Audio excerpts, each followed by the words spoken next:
Bạn sao kia, đẹp ơi. Đi tập con nhớ. Thằng Minh ơi làm gì đấy?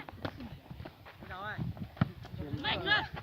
Chấm lại sợ bẩn quần lá chấm lại. Một tí chứ, cảnh hơn. Ôi, ra đi á. Giờ tôi hãy hỏi lên bóng lên hãy ngà. Bây giờ lên bóng lên hãy.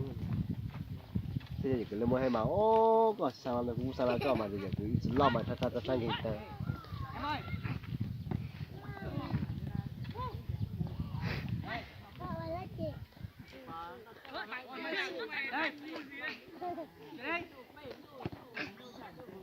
Nhanh lên, nhanh lên.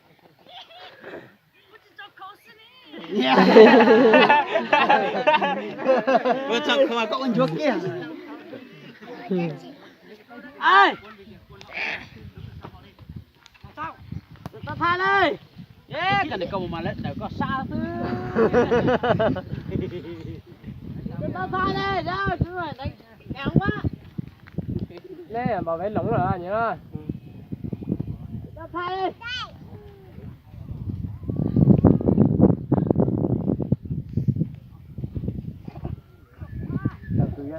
Tại tòa thật giàu mới xem cái ở hiện bảo đi về nào đi từ tàu lên Kìa bố đây kìa ơi, nghe đó xử lý được đó. Bóng càng cái lưới không ngăn được đâu.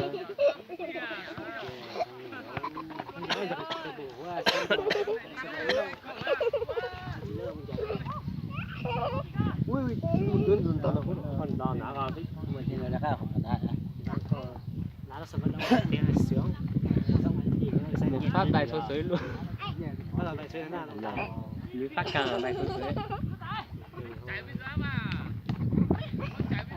Chạy bóng chưa thấy cả nào.